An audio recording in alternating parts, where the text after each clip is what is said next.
Buenos nachos, amigos, and welcome to another fine episode of the rest of Record Breakers. No, we are the Record Breakers. I'm PETEY Rave. Here with me are the Record Breakers. We have none other than Drew. Hey, what's up, guys? We've got Patrick. Hello, everyone. And we've got Brett. Hey, how's it going? We're here to talk about music, and the provider of the music this week is none other than Patrick. Pat, what are we talking about today? So, this is my immediate favorite album of 2015, which we've had several weeks of now. Sleater-Kinney, after a 10-year absence from really doing anything, came out with a new album called No Cities to Love. Mm-hmm. This is some stuff right here. Some girl rock, lady rock with the ladies, with the women's. Brett, what expectations did you have coming into this album? I had no expectations. I didn't know what I was getting into. I didn't even recognize. I think I did after I asked him, like, how do I know this lady? It's in this picture when I Google the band. But I had no idea that this band existed. It's not really a circle of music that I run in. But knowing what the description was that Patrick gave me, and the previous songs of that ilk that I listened to, I did not know whether or not I was going to have a good go of things. But we'll discuss. Drew, what expectations did you have coming into this album? Well, I had heard the name tossed around before, and I had the description that Swagger gave us when he handed this to us. And knowing Swagger's last foray into giving us music, I was not super excited, to say the least, as far as my expectations went. But legitimate expectations, I had none. All I was expecting was me being scared. Yes. Because the last Riot Grrrl I was given was not exactly. So let's talk about this. Patrick, what are some of the themes and elements to look out for in this album? So, Sleater-Kinney they were formed from members of other Riot Grrrl bands that had sort of grown up a little bit. They were a little late in the movement, and they probably branched stylistically more towards, early to mid-90s indie rock than the more punk roots of Riot Grrrl. Everyone, if there's anyone knows from this band, it's Carrie Brownstein, who is one of the stars of Portlandia, a show I've not actually watched, but probably should, because I like Carrie Brownstein. Corinne Tucker on guitar, and Janet Weiss playing drums, who's kind of been there forever. They released 7 albums between 95 and 2005, and then basically disappeared. They just went on a hiatus, never explained it, never sort of said if it was temporary or permanent. And then this album literally sort of snuck out. No one knew it was coming until about 2 or 3 months before it came out. Like, no one knew they were recording together, and they snuck it out in the beginning of January. Like I said, it's kind of heavily influenced by early 90s indie rock, but it definitely has its roots in the Riot Grrrl movement. It's, sort of liberal feminist themes. There's a lot of anti-consumerism they've kind of been into over the years, and this album specifically, I feel like, is them coming at similar topics, but now as sort of grown women rather than, the kids that they were when the band started. Mm-hmm. Let's start with you, Brett. What were the themes and elements that caught your attention about this album? Well, the first thing that I noticed was like the vocals on this album are like very specific to this band. I'm taking it. Like I could now probably spot. I listened through some of the back catalog. I think I can spot the vocals from a mile away. There's a sense of kind of over-singing, just slight little bit, like but not like it's horrible. The cool thing about this band is you don't have to actually listen to what's being said to enjoy it. There's some really cool like bass work, some nice fuzzy stuff. There's some very they go to the indie rock bag of tricks, which is not a bad thing to do, and they get a nice variety of tone. Did we mention that the band is completely women? That's a theme and element that should be noted. That they make that work well for them. Abundantly clear. Well, it's not necessarily abundantly clear, but it is a fact, and it works. And otherwise it's put together about like I would think that this is the progression that you would have to get to, because you can't just keep recycling the same sound. So with what they were and what they are now, they seem to transition pretty well into something that is not stale sounding. It doesn't take you back to a certain like time and place. It is a definite new album.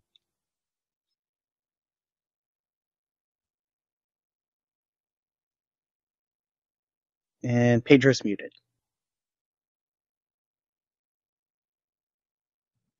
I ain't hearing no PD. Something's wrong with this. PD 5000 translator system says 1 second. 1 more second.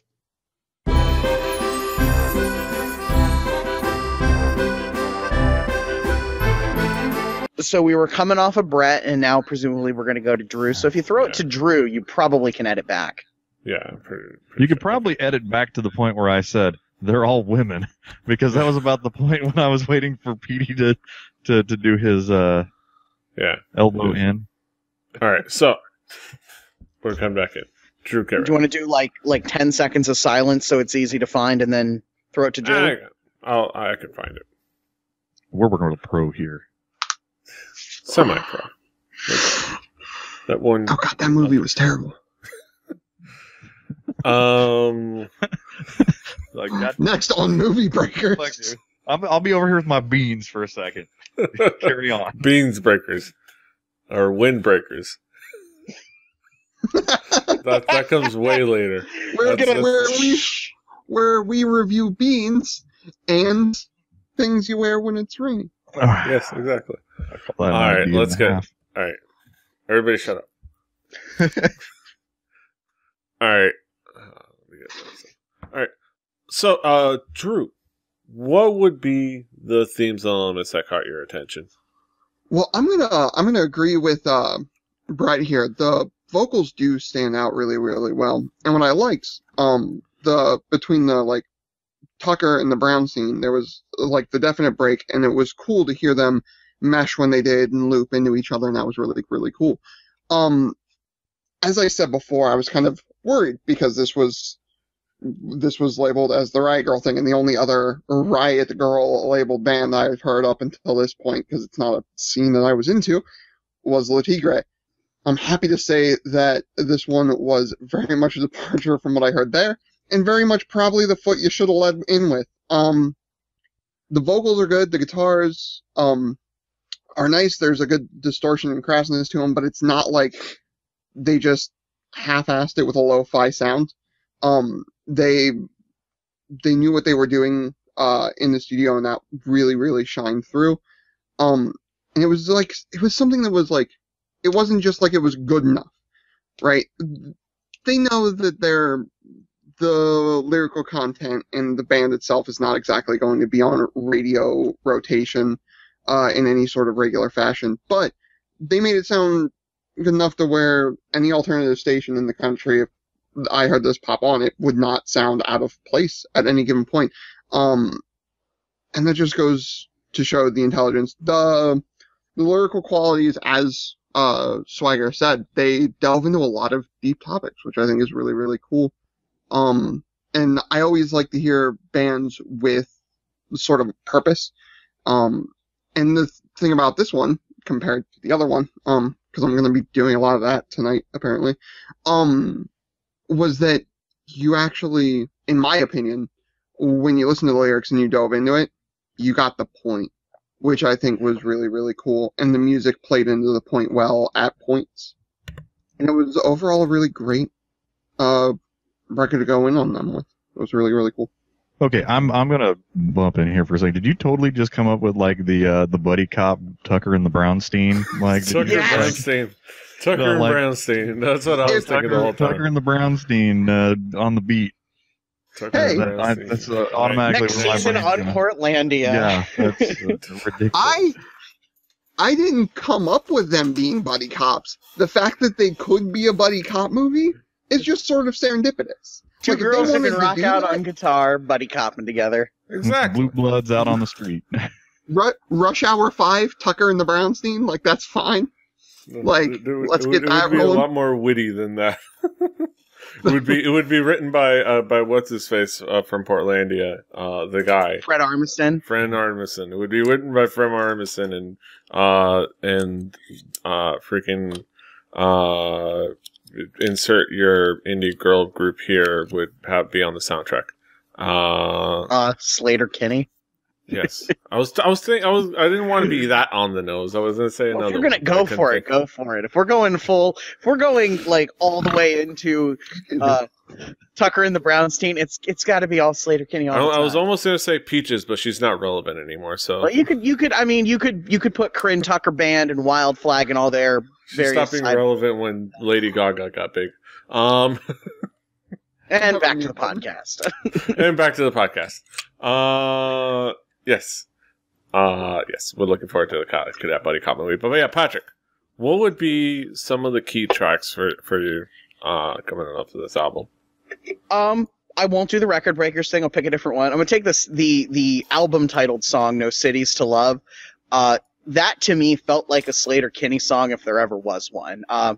So the way they work, they don't have a bass player. Corinne and Carrie play guitar, tuned down a step and a half, and essentially Corinne Tucker plays sort of a rhythm guitar bass line thing where she's kind of covering that end, and Carrie Brownstein tends to play the leads. And I felt like in this song, the way the guitars intertwine is what Sleater-Kinney have kind of been doing since 15 years ago when they really kind of hit their stride. And the chorus is really, really fantastic with good harmonies, a good melody. It's what they do is very strong vocals and sort of bounce off of each other. And that is one of the things I really love about them.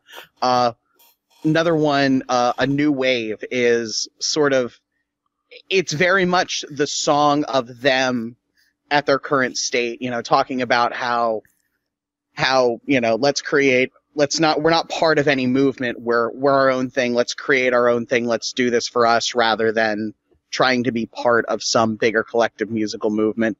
And it's got it's got a really good bass line and it works well. And then I think my favorite on the record is Bury Our Friends, which is another sort of super Sleater-Kinney song, talking basically, about basically having one of the best choruses I've ever heard them do.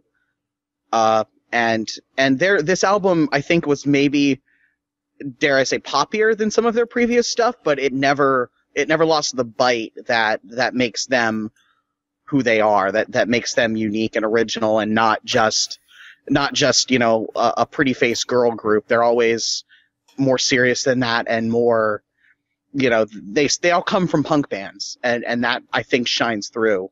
Yeah, the pretty face girl group was last week. Pretty face girl group was last week. But yeah. So I'll talk with Brett. Brett, what were some of the key tracks for you? Well. I'm gonna do the record breakers thing.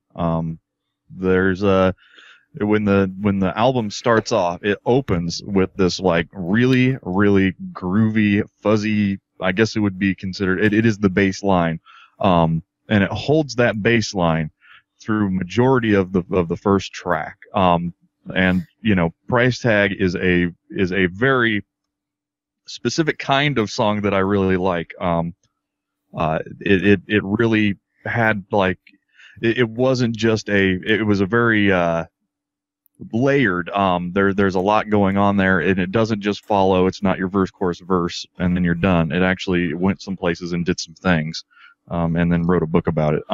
but I enjoyed that, and I would have to agree. Barry, our friends, they did a really good job of layering stuff. They had like all kinds of weird, like reverby goodness, little effects thrown in. There's like a cowbell that got thrown in somewhere, just very, very, very quiet cowbell, and they really did a good job of fattening up the song that could be otherwise kind of, a little thin, I guess. It could have been done in a way that wouldn't have been as good as it is, and they did a good job of fattening it up. But those are my two standout tracks that I think this album could really it could stand on that as an EP for me. But yeah.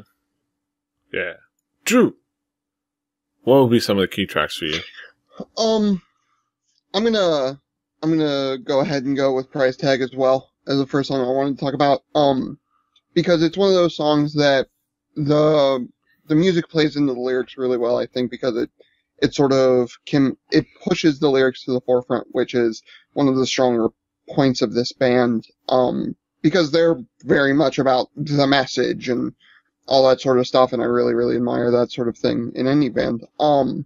The sort of wheels of economics, the pushing the debate forward, the pushing the message forward that they want to push out, in something that's very relevant with workers' rights and equal wages and all that sort of thing in the current mindset is really, really cool to hear from any band. Then Surface Envy. The thing about Surface Envy that I liked a lot was it was sort of not what you get from a punk rock anthem usually. What it feels like a punk rock anthem usually does is we're the punk rock scene, so we have to do this. And Surface Envy was sort of a self-realization, it felt like, from them to their listeners. Like, okay, we understand. Like, we've been away for a while, and we're coming back because we understand that we can be a catalyst, and we want you to be behind us as we're this catalyst for something more than we are, which I think is really, really cool. The music had that snarl and that, like, sort of push to it, too, that driving feel. And I think we all are going to bring up at this point, Barry, our friends. The dual vocals in that just played off each other really, really well. There's something that was really, really cool about, I believe, Brownstein was the one with the more, weird sort of, vocal style, and then Tucker had that old school snarl. Swagger can correct me if I'm wrong on that one. You're pretty close. They both kind of do a lot of what Brownstein sings more now. Tucker sang more early in their career, but they both kind of have that same thing. Kryn does a lot more of the harmonies now, and has a little more range. So she's usually doing the highs and stuff, but it's it's heavy on Brownstein for the vocals these days. Okay. But it was that sort of that want and that drive and sort of making something better, from the past of, like, whatever you want that past to be, punk rock in general, the band, whatever. And I thought that was, just a really, really cool track to play into the strength of having two vocalists in the band that at any point can fit the style of the band well. And having that sort of be something that you can play with is really neat. Mm-hmm.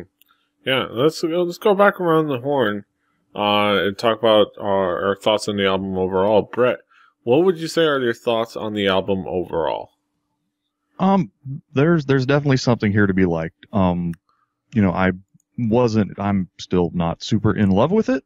But I can see why somebody would be into it a bunch.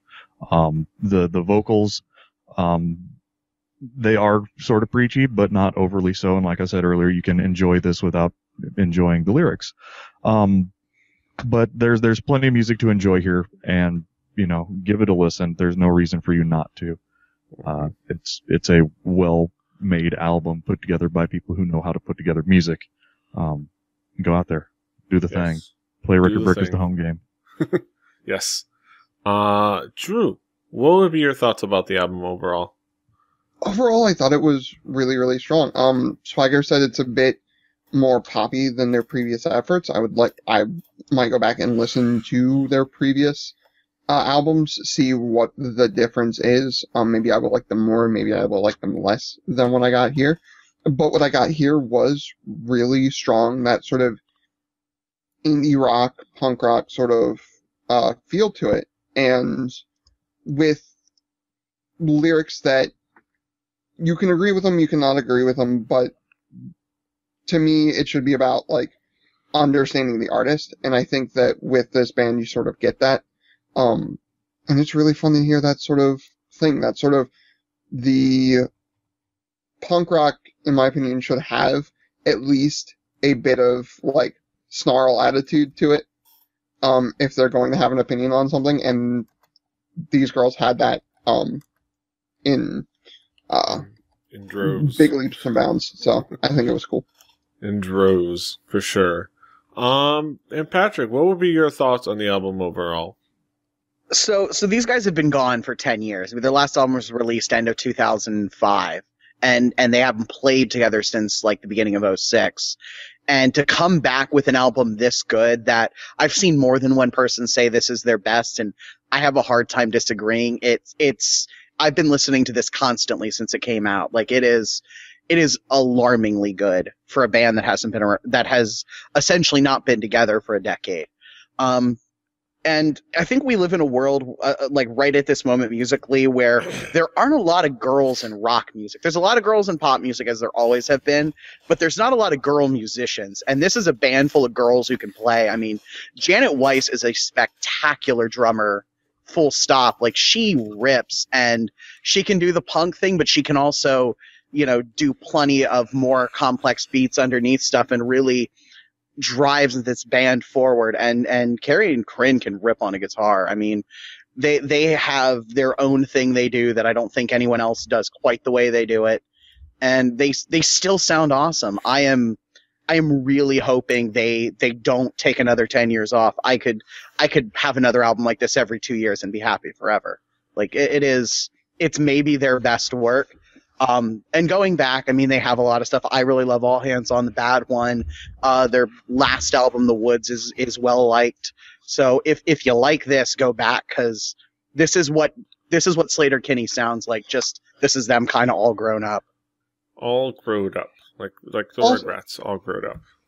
And I wanted to put this in because I'm realizing we're all sort of doing it, and I kind of wanted to say, we keep saying that they're the girl band, but the thing is, like, it's a bit disingenuous because you put them up against any other band and they're going to be pretty damn good.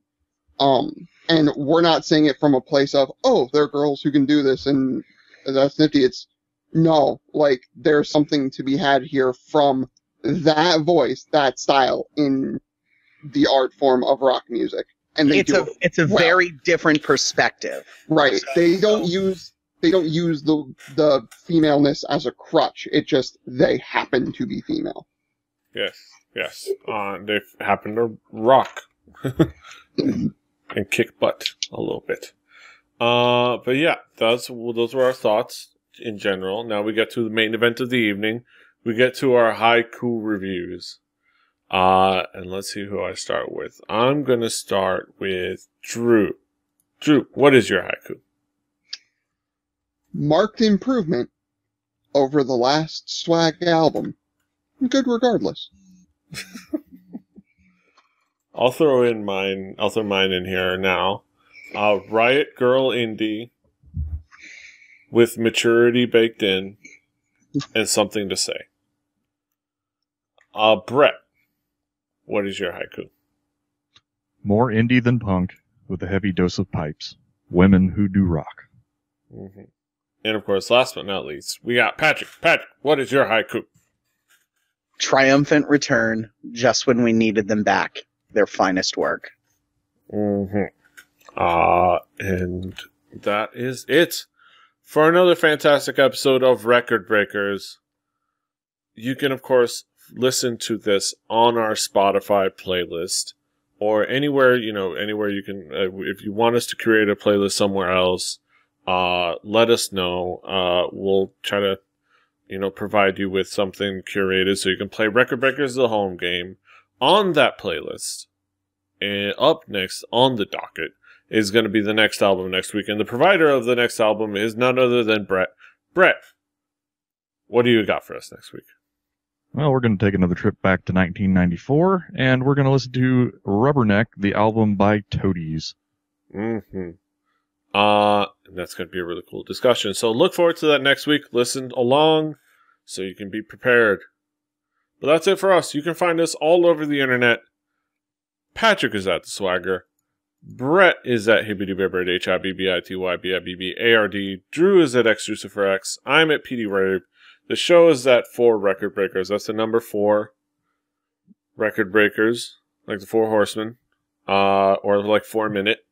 The Record Breakers, 4 Record Breakers, recordbreakerspodcast.com, recordbreakerspodcast@gmail.com, iTunes, Stitcher. Subscribe, like, share. Until next time. Hasta los huevos. Toodaloo. Back to my beans. Beans. And disease.